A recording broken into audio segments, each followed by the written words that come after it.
तो inter state council की सबसे पहले चर्चा करेंगे अंतर्राज्यीय परिषद। अंतर्राज्यीय परिषद भारतीय संविधान का एक आर्टिकल है, आर्टिकल नंबर 263, जो इंटर स्टेट रिलेशनशिप की बात करता है। ये बताता है कि अंतर्राज्यीय परिषद का गठन किया जा सकता है अगर आवश्यकता है। संघीय संरचना में भारतीय संविधान के केंद्र और राज्यों के बीच सहयोगात्मक संबंध को बनाए रखना एक प्रमुख आवश्यकता है। केंद्र और राज्य के बीच में किस तरीके से प्रमुखता के साथ अच्छे रिलेशनशिप बने रहें, सहयोगात्मक संबंध बना रहे, ताकि जो विकास है, जो डेवलपमेंट है, वो कंटिन्यूअस होता रहे और लोगों का जीवन आसान बना रहे। किसी तरीके का केंद्र और राज्य के बीच में अगर गतिरोध पैदा होगा, तो सबसे ज़्यादा नुकसान जो होगा वो लोगों का होगा, पब्लिक का होगा, नागरिकों का होगा। इसलिए इस तरीके की व्यवस्थाएं बनाई गई हैं ताकि ऐसी कोई परिस्थिति ना तैयार हो जिससे कि केंद्र की सरकार को कौन चुनता है? तो हम लोग। राज्य की सरकार को कौन चुनता है? हम ही लोग। और फिर उनके बीच में आपस में रिलेशनशिप अगर अच्छा है तो उससे सहयोगात्मक तरीके से कार्य आगे बढ़ेगा। संविधान निर्माताओं ने यह महसूस किया कि केवल विधायी और वित्तीय वित्तीय रूप से जो प्रावधान किए गए हैं वही पर्याप्त नहीं होंगे, बल्कि राज्यों के बीच तथा केंद्र और राज्य के बीच या राज्यों के बीच संवाद और समन्वय के लिए एक संवैधानिक मंच भी होना चाहिए।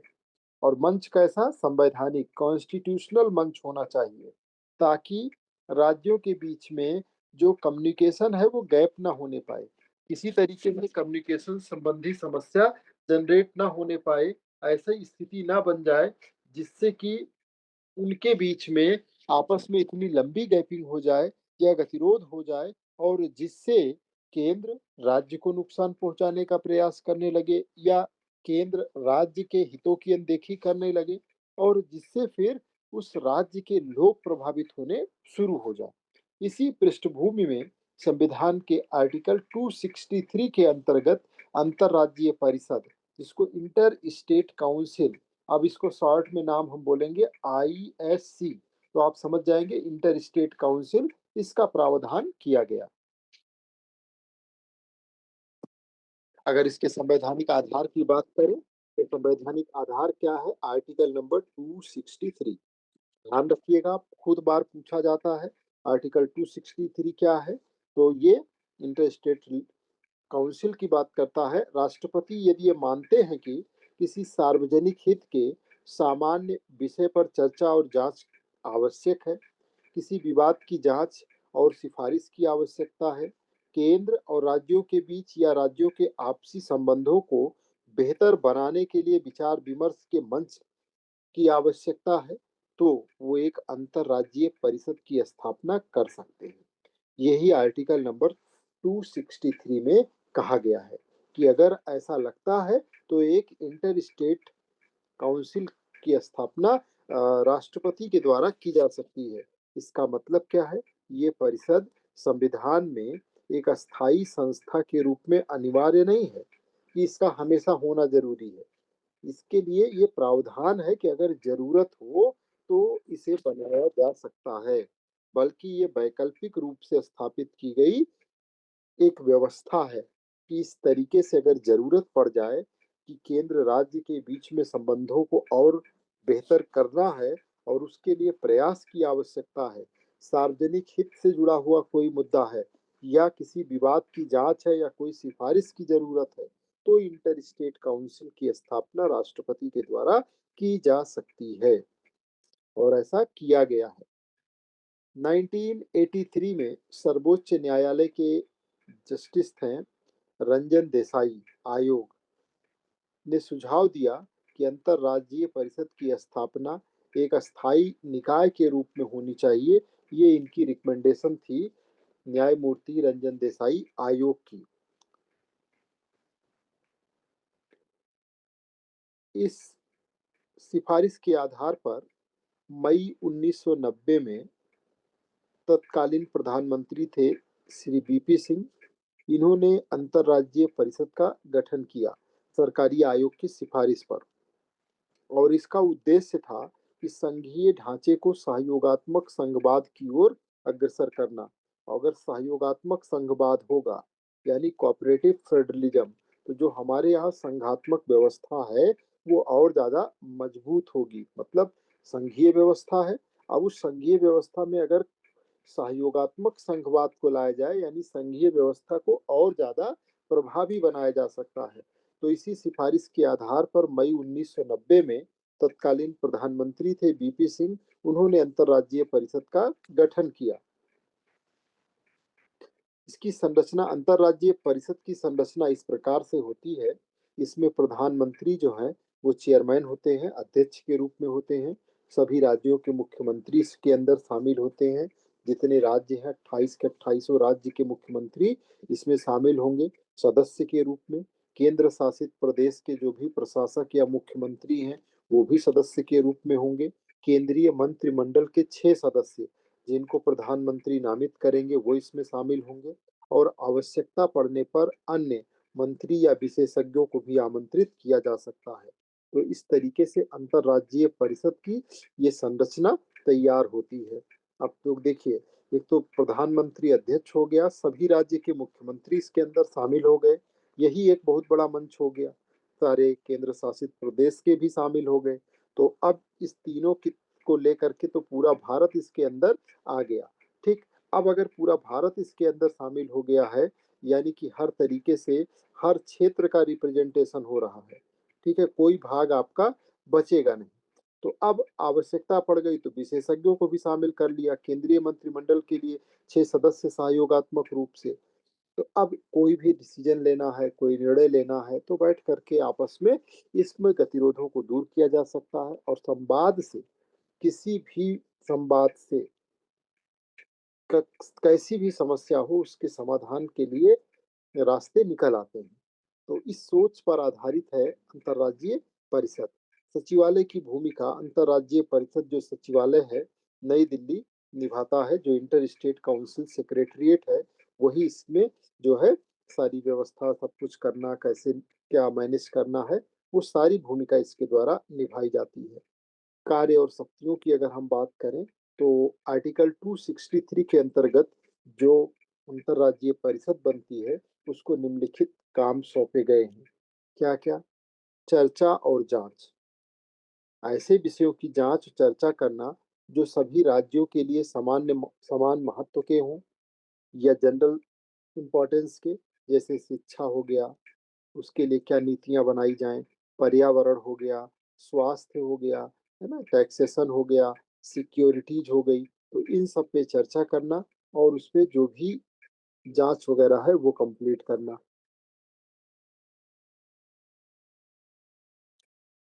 विवादों का समाधान, ये भी इसके पास कार्य के रूप में है कि राज्यों के बीच या केंद्र और राज्यों के बीच उत्पन्न विवादों की जांच करना और सिफारिश देना। राज्य के बीच में, जैसे मान लीजिए कोई दो राज्य के बीच में विवाद हो गया, केरल तमिलनाडु के बीच में विवाद हो गया, या फिर केंद्र और राज्यों के बीच में विवाद हो जाए, तो उसमें जो भी उत्पन्न विवादों की जांच करना और सिफारिश देना। अक्सर नदी जल विवाद, जैसे कावेरी तमिलनाडु, कर्नाटक, ये सब जो है केरल तमिलनाडु, इनके बीच में कावेरी नदी को लेकर के विवाद होता है, या क्षेत्रीय असमानता को लेकर के कोई डिस्प्यूट हो जाए, संसाधनों के बंटवारे को लेकर के किसी तरीके का कोई डिस्प्यूट हो जाए, तो उन सभी संदर्भों में ये विवादों के समाधान के लिए भी काम करता है। उसके अलावा सहयोग और समन्वय की अगर बात करें तो केंद्र और राज्यों के बीच में तथा राज्यों के बीच बेहतर सहयोग को बढ़ावा देना, और उसके साथ ही नीति निर्धारण में सभी राज्यों की भागीदारी सुनिश्चित करना भी अंतर्राज्यीय परिषद का एक महत्वपूर्ण कार्य बन जाता है कि सब सब कोई उसके अंदर शामिल है। उसके अलावा ये एडवाइजरी रोल भी निभाता है। एडवाइजरी रोल में जो परिषद है ये केवल परामर्श देती है, इसके निर्णय बाध्यकारी नहीं होते। परिषद जो भी कुछ कहती है तो वो एक एक तरीके से परामर्श होता है।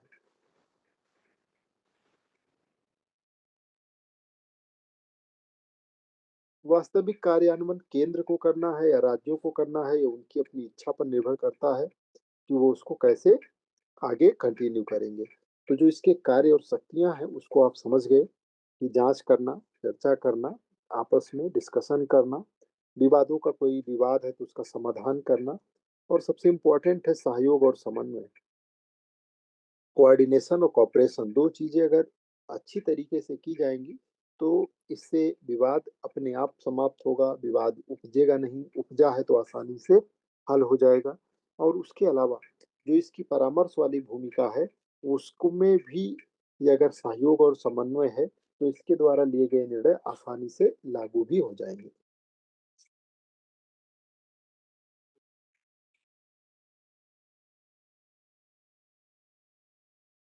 अगर महत्व की बात करें, तो ये संवाद का मंच है।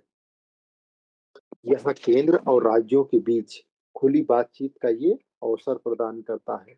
राज्य के मुख्यमंत्री अपनी अपनी बात इस मंच पे रख सकते हैं। ठीक है, ऐसा एक मंच है और इस भाव के साथ यहाँ लोग आते हैं कि सहयोगात्मक संघवाद को बढ़ावा देना है, यानी संघीय ढांचे में सहमति और सहयोग को मजबूत करना है। तो पहले से एक सकारात्मक माइंडसेट होता है और इस तरीके के मंच से जो चीजें निकलती हैं, वो देश के लोकतांत्रिक व्यवस्था को, देश की सामने आने वाली चुनौतियों को या आ रही चुनौतियों को आसानी से सॉल्व करने में हेल्प करती हैं। विवाद निवारण सुप्रीम कोर्ट या ट्रिब्यूनल के बजाय पहले संवाद के माध्यम से समाधान का यहाँ पे प्रयास हो जाता है। ये आपस में मिल बैठ करके बातचीत कर लिया गया, उसका हल निकाल लिया गया, तो फिर आपको न्यायपालिका के पास जाना ही नहीं है। नीतिगत एक रूपता की अगर बात करें, तो ये जैसे शिक्षा हो गया, अब सब ने मिल करके बैठ करके बात कर लिया कि शिक्षा के लिए क्या, कैसे, किस तरीके की व्यवस्था की जाए, क्या नीति बनाई जाए, स्वास्थ्य के लिए क्या रखा जाए, क्योंकि ये समस्याएं हर राज्य में कॉमन है। शिक्षा सभी राज्यों के लिए जरूरी है, स्वास्थ्य सभी राज्यों के लिए एक जरूरतमंद आवश्यकता है, कर व्यवस्था, इन सारे विषयों पे एक रूपता आ जाए, सभी राज्यों में एक जैसी व्यवस्था, जो व्यवस्था सबसे ज्यादा अच्छी हो, जो सबसे बेहतरीन तरीके से इम्प्लीमेंट हो सके, उसको लागू कर दिया जाए। उसके अलावा राजनीतिक मतभेद कम करना, जो भी अलग अलग दलों की सरकारों के बीच में मतभेद है, उसको कम करने का मौका है। ऐसा नहीं है कि जो सरकार केंद्र में है, अगर उसके अपोज में कोई सरकार किसी राज्य में है, तो यहाँ अगर इस मंच पे पहुंच रहे हैं,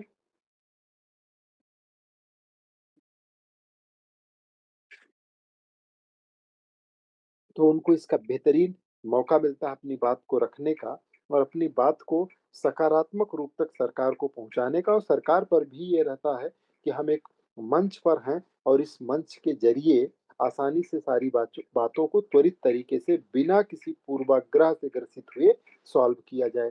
तो महत्व आपको समझ में आ गया, संवाद का मंच है, सहयोगात्मक संघवाद की का प्रयास होता है, जो विवाद है उसके निवारण के लिए प्रयास होता है ना? इस तरीके की चीजें आपको यहाँ पर दिखाई देंगी, ये व्यवस्थाएं जो है मिलेंगी।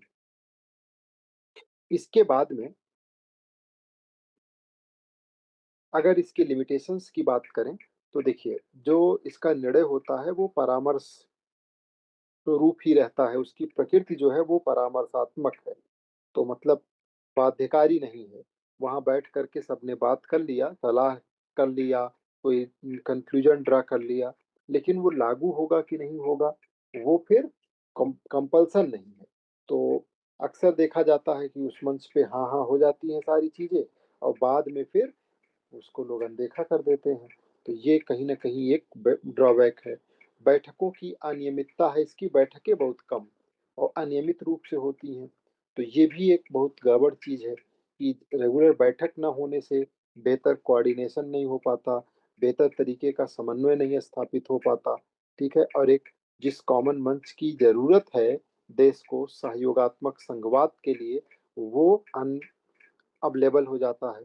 कार्यान्वयन की कमजोरी, कई बार देखा गया है कि जो सुझाव दिए जाते हैं, जो सुझाव अंतर्राज्यीय परिषद से निकल करके आए, उनको लागू ही नहीं किया जा पा रहा है। उसके अलावा राजनैतिक हस्तक्षेप, केंद्र राज्य संबंधों में राजनैतिक दलों की भूमिका कई बार प्रभाव डालती है। मंच पर सब एक जैसे बैठे कि ये प्रधानमंत्री हैं, राज्यों के मुख्यमंत्री हैं यानी ये इनका संवैधानिक पद है और इस तरीके से एक आर्टिकल 263 के तहत मंच मिला है।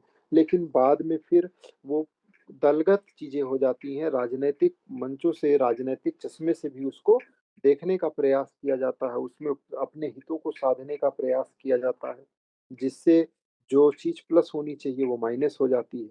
ये इसके लिमिटेशंस हैं। सुधार हेतु सुझाव आपसे मांगा जाता है और आप ये समझिए कि जितने इस तरीके के ऑर्गेनाइजेशंस होते हैं, तो अभी हम ढेर सारे ऑर्गेनाइजेशंस की बात करेंगे, उसी में एक है संवैधानिक मंच, ये अंतर्राज्यीय परिषद।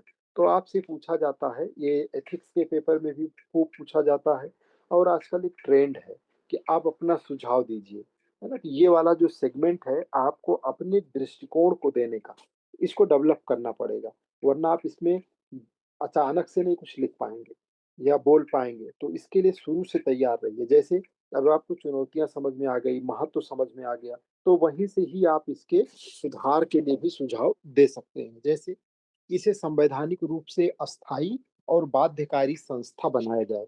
ठीक है, दोनों बातों को शामिल कर दिया गया कि मतलब ये जो उसमें लिखा गया है कि जब जरूरत पड़े तो अंतर्राज्यीय परिषद का गठन राष्ट्रपति कर सकता है। तो ऐसा नहीं होना चाहिए, इसको संवैधानिक रूप से स्थायी बना दिया जाए कि एक अंतर्राज्यीय परिषद है। और बाध्यकारी संस्था का मतलब कि दो अर्थों में, कि इसका समय समय पे बैठक भी बुलाई जाए और दूसरा कि इसके जो भी निर्णय होंगे, सुझाव होंगे, वो मानने पड़ेंगे। दूसरे पॉइंट में देखिए, बैठक को लेकर के भी आपने देखा है ना कि बैठक बड़ी अनियमित रहती है, तो हर वर्ष कम से कम 2 बैठकें अनिवार्य कर दी जाए। इसके लिए भी कोई कंपल्सन नहीं है, इसीलिए सालों साल बीत जाते हैं, इसकी बैठकें ही नहीं हो पाती। वित्तीय और प्रशासनिक स्वायत्तता, परिषद को स्वतंत्र सचिवालय और बजट मिले, जिससे कि ये और प्रभावी हो सके। विशेष समितियां, विषयवार समितियां बने, जैसे कि जल विवाद समिति अलग बना दिया जाए, शिक्षा के लिए अलग समिति बना दिया जाए, स्वास्थ्य के लिए अलग समिति बना दिया जाए। तो जो जो जरूरत वाली चीजें हैं उनको सबको विशेष महत्व देते हुए उसके लिए एक पैनल तैयार हो जाए, समिति तैयार हो जाए, ताकि उस क्षेत्र में जो कार्य है और प्रभावी हो सके। जीएसटी परिषद जैसा मॉडल, जो जीएसटी काउंसिल है, वैसा एक मॉडल बन जाए। जैसे कि जीएसटी परिषद प्रभावी ढंग से काम कर रही है, उसकी नियमित बैठकें बुलाई जाती हैं। अभी देखिए जीएसटी काउंसिल ने ही कितना बड़ा निर्णय लिया है जीएसटी रिफॉर्म को लेकर के। तो उस तरीके से अगर इसको किया जाए तो ये आपकी आईएससी इंटर स्टेट काउंसिल जो है वो अधिक शक्तिशाली, प्रभावी और कोऑपरेटिव फेडरलिज्म के लिए बहुत शानदार विषय वस्तु बन सकती है। ये आपके सुझाव हो गए। हाल के परिप्रेक्ष्य में अगर बात करें इसकी, तो देखिए 1990 में गठन किया गया, 90 से लेकर के 2020 तक इसकी केवल 12 बैठकें हुई। और 90 से लेकर के 20 तक में समय कितना हो जाता है, 30 साल का। 30 साल में कितनी बैठकें हुई हैं, 12। अंतिम बैठक 2016 में हुई थी, जिसकी अध्यक्षता प्रधानमंत्री ने किया था। 9 साल हो गए। इसमें 10वीं पंचवर्षीय योजना के कार्यान्वयन, आंतरिक सुरक्षा, नीति आयोग की सिफारिश पर चर्चा हुई थी। सुप्रीम कोर्ट और विभिन्न आयोगों ने समय समय पर कहा कि अंतर्राज्यीय परिषद को सक्रिय करना आवश्यक है और इसके द्वारा स्टेट और सेंटर दोनों के बीच में रिलेशनशिप अच्छे से डेवलप होता है। जो समस्याएं हैं, कॉमन समस्याएं हैं राज्यों की, वो एक मंच पर आती हैं और एक संवैधानिक मंच होता है, तो उसकी अपनी एक गरिमा भी है। इन सारी चीजों को यहाँ इम्प्लीमेंट किया गया है। लेकिन आप ये देख सकते हैं कि 1990 से 2020 तक 12 बैठक, अंतिम बैठक 2016 में। तो कितना इस इस एक इम्पोर्टेंट मंच की कितनी ज्यादा अभी अवहेलना सरकार के द्वारा की गई है। यानी कि जो जरूरत की चीजें हैं उसको लेकर के कहीं ना कहीं हम ऐसा मान सकते हैं कि इसमें और सुधार की जरूरत है। अंतर्राज्यीय परिषद भारतीय संघीय ढांचे का एक महत्वपूर्ण संवाद का संवादात्मक और परामर्शात्मक मंच है। दोनों चीजों का, ये कम्युनिकेशन का और एडवाइस करने का। अब इसकी अनुपस्थिति आप सोचिए कि कितनी इम्पोर्टेंट होती है। ये ये इस संदर्भ में कि अगर संवाद चलता रहे तो समस्या का हल निकल जाएगा। और परामर्श का मतलब ये है कि अगर राय आती रहेगी, राज्यों से आती रहेगी, सब एक साथ बैठेंगे, तो बड़ी से बड़ी समस्याएँ भी आसानी से सुलझती रहेंगी और उसके साथ ही इसकी सिफारिशें बाध्यकारी नहीं है, फिर भी ये केंद्र राज्य और राज्य राज्यों के बीच विश्वास और सहयोग का वातावरण बनाने में सहायक हो सकती है। यदि इसे और सशक्त बनाया जाए, तो ये भारत के लोकतंत्र में कोऑपरेटिव फेडरलिज्म की असली आत्मा को साकार कर सकता है। तो इसलिए इस इम्पोर्टेंट ऑर्गेनाइजेशन को कंटिन्यूअस और जो भी आपने सुझाव देखे, उस सुझाव के स्वरूप में लाने की आवश्यकता है। ठीक है? तो ये आपने समझा आर्टिकल 263 के बारे में। ठीक? अब हम बात करते हैं क्षेत्रीय परिषदों के बारे में, जिनको कहा जाता है ज़ोनल काउंसिल्स। ठीक है? भारतीय संविधान में जहाँ आर्टिकल 263 में अंतर्राज्यीय परिषद इंटर स्टेट काउंसिल की परिकल्पना की गई है, वहीं राज्यों के बीच आपसी सहयोग, समन्वय और विवाद समाधान के लिए क्षेत्रीय परिषदों की भी स्थापना की गई है राज्यों के बीच में। ठीक है? इंटर स्टेट काउंसिल आर्टिकल 263 के तहत है और जोनल काउंसिल्स बनाई गई हैं राज्यों के बीच में। ये परिषदें जो है भारतीय संघीय ढांचे में सहयोगात्मक संघवाद को मजबूत करने के एक महत्वपूर्ण साधन के रूप में उपस्थित हैं। अब आपको संघ पहले तो संघीय ढांचा समझ में आ चुका होगा। संघीय ढांचे को इतना विस्तृत समझाया गया, केंद्र और राज्य यानी शक्तियों का विभाजन किया गया है, दोनों की शक्तियों का स्रोत संविधान है और दोनों लोगों के वेलफेयर के लिए काम करते हैं, चाहे केंद्र है चाहे राज्य है। तो उस चीज को और मजबूती दी जाती है इस सब के द्वारा। स्थापना का आधार, तो देखिए ये जो क्षेत्रीय परिषदें हैं ये संवैधानिक नहीं है। संवैधानिक और सांविधिक दो तरीके की संस्थाएं होती हैं। तो जो संवैधानिक होती हैं उसका मतलब है वैसी संस्थाएं जिनका जिक्र संविधान में किया गया है, उनको क्या कहा जाएगा? संवैधानिक। जैसे इंटर स्टेट काउंसिल, ये जो आपका इंटर स्टेट काउंसिल है, ये संवैधानिक है, इसका जिक्र संविधान के आर्टिकल 263 में किया गया है। क्षेत्रीय परिषदों के लिए राज्य पुनर्गठन अधिनियम 1956 के आधार पर इसको बनाया जाता है, क्षेत्रीय परिषद की स्थापना की जाती है। ये अधिनियम से बनता है। जो संस्थाएं अधिनियम से तैयार होती हैं वो सांविधिक होती हैं और जिनका जिक्र संविधान में है वो संवैधानिक होती हैं। ठीक है? और जो सरकार के आदेश से बनाई जाए, जैसे नीति आयोग है, न उसके लिए कोई अधिनियम नहीं लाया गया है, सिर्फ सरकार ने आदेश अपने आदेश से उसको तैयार किया है। तो वो गैर संवैधानिक गैर सांविधिक संस्थाएं हैं, उनको संविधानेतर संस्थाओं के नाम से भी संबोधित किया जाता है। मतलब वो संविधान में भी नहीं है, संसद के द्वारा भी नहीं बनाई गई हैं। तो ये क्षेत्रीय परिषदें जो हैं ये सांविधिक संस्थाएं हैं। इनका संवैधानिक आधार आर्टिकल 263 नहीं है, बल्कि ये एक अधिनियम संसद के द्वारा बनाया गया राज्य पुनर्गठन अधिनियम। ठीक है? तो उससे ये संचालित होती है। राज्य पुनर्गठन आयोग 1955 उसने सुझाव दिया था कि राज्यों को बेहतर समन्वय क्षेत्रीय समूहों में बांटा जाए और उसके बाद उसके आधार पर परिषदों की स्थापना की जाए। तो फिर 5 क्षेत्रीय परिषदों की स्थापना की गई। इसका उद्देश्य क्या है? तो उद्देश्य की अगर बात करें तो क्षेत्रीय एकता और सहयोग को बढ़ावा देना। अब 5 अलग-अलग क्षेत्र में बाँट दिया गया, तो ज़ोनल काउंसिल्स बन गई। अब उन ज़ोनल काउंसिल्स का उद्देश्य है कि जो उसके ज़ोन में शामिल राज्य हैं, उनके बीच में क्षेत्रीय एकता, सहयोग को बढ़ावा दिया जाए। राज्यों और केंद्र शासित प्रदेशों के बीच में सहयोग सुनिश्चित करना, सामाजिक आर्थिक योजना, विकास और कानून व्यवस्था में समन्वित जो कदम है वो उठाना, समन्वय स्थापित करना, अंतर्राज्यीय विवादों का समाधान संवाद के माध्यम से करना, उसके अलावा विकास योजनाओं को क्षेत्रीय आधार पर लागू करना।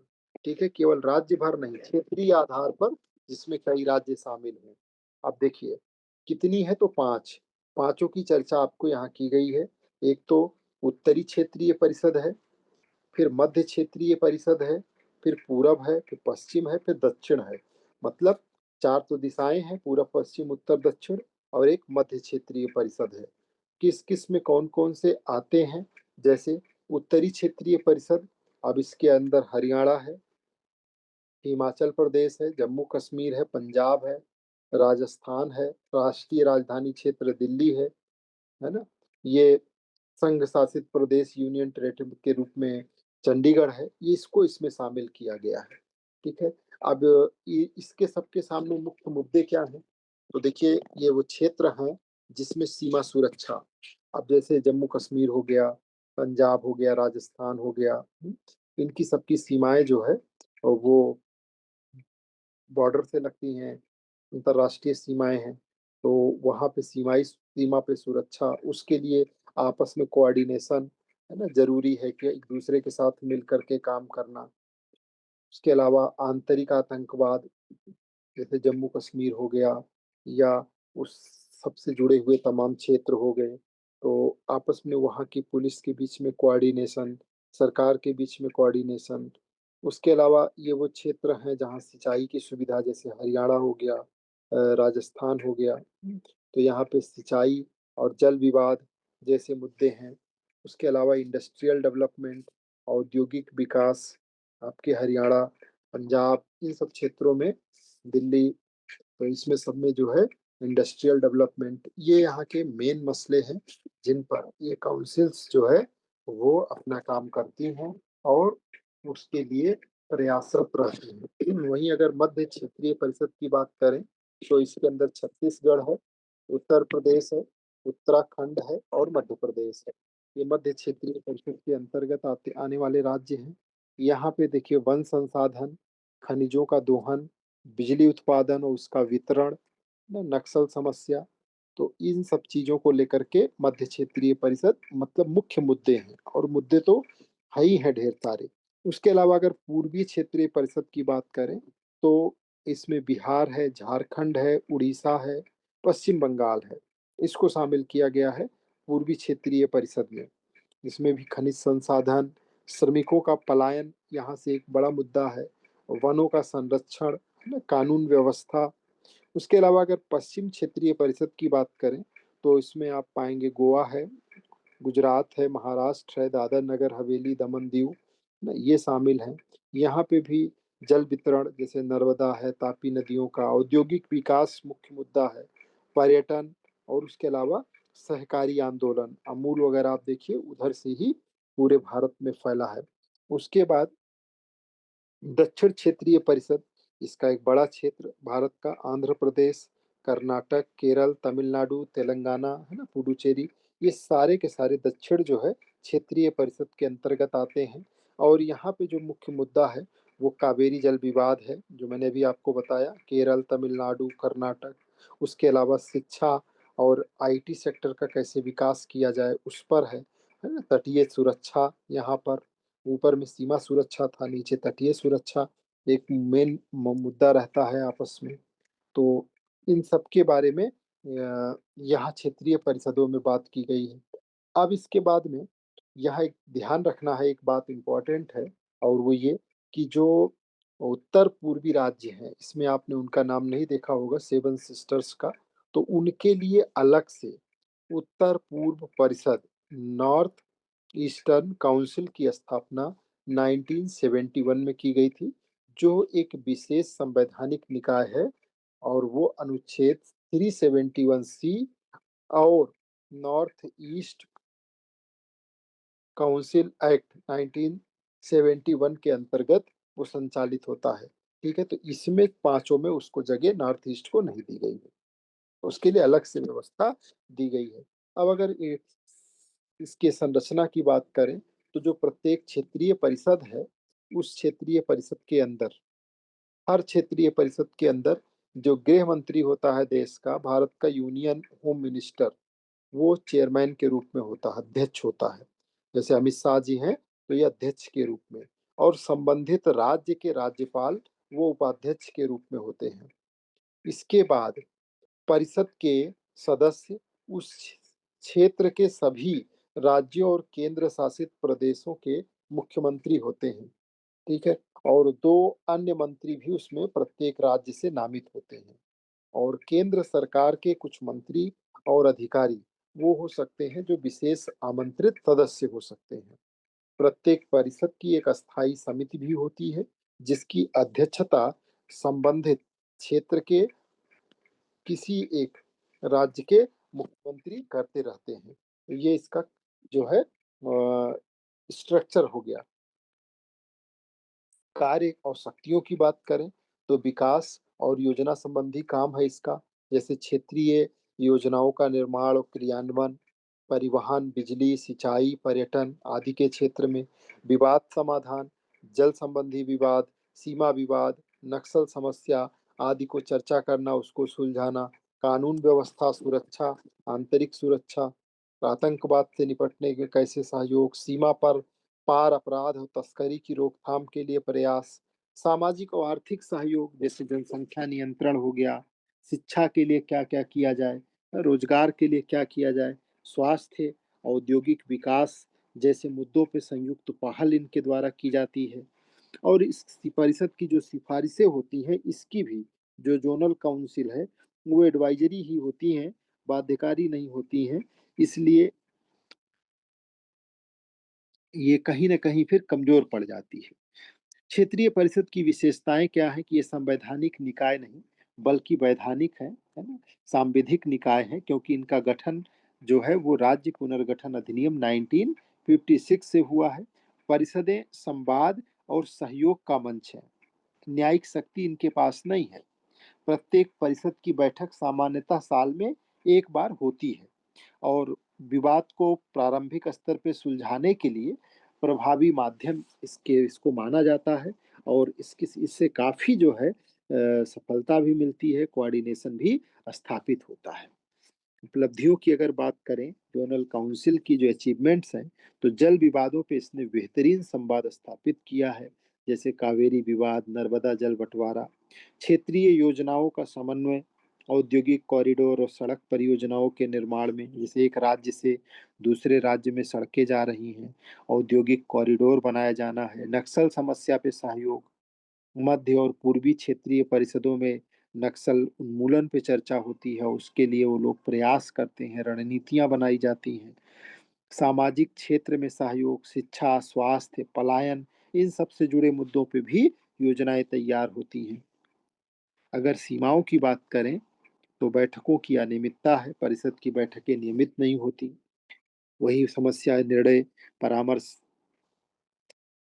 जो है तरीके की प्रकृति के हैं, परामर्शात्मक हैं और निर्णय बाध्यकारी न होने से प्रभाव सीमित हो जाता है। राजनैतिक टकराव आपने पहले भी देखा सीमाओं में, यहाँ भी है। अलग-अलग दलों की सरकारें सहयोग में बाधा डालती हैं। प्रशासनिक कमजोरी, सचिवालय और स्वतंत्र बजट की कमी है, जिस वजह से इसे दिक्कत उठानी पड़ती है। तो क्षेत्रीय परिषदें भारतीय संघीय व्यवस्था में सहयोगात्मक संघवाद शब्दावली को आपको पकड़ते चलेंगे, है ना? ये सब आपको लिखने में भी हेल्प करेंगे। सहयोगात्मक कोऑपरेटिव फेडरलिज्म की दिशा में महत्वपूर्ण संस्थागत नवाचार है। एक इनोवेशन है, अच्छा है। हालांकि इनके निर्णय बाध्यकारी नहीं है, फिर भी ये मंच, संवाद, समन्वय और सहयोग, ये 3 शब्द फिर याद रखिए। संवाद, समन्वय और सहयोग के जरिए कई जटिल समस्याओं का समाधान निकालने की क्षमता रखता है। यदि परिषदों को अधिक सशक्त और नियमित बनाया जाए, तो ये भारत की एकता और अखंडता को मजबूत करने में बहुत प्रभावी साबित हो सकती है। और इस तरीके से आपने 2 अलग-अलग, एक तो जोनल काउंसिल्स के बारे में और इंटर स्टेट काउंसिल्स के बारे में पूरी तरीके से सब कुछ जान लिया है। ठीक? अब इससे रिलेटेड जो क्वेश्चंस हैं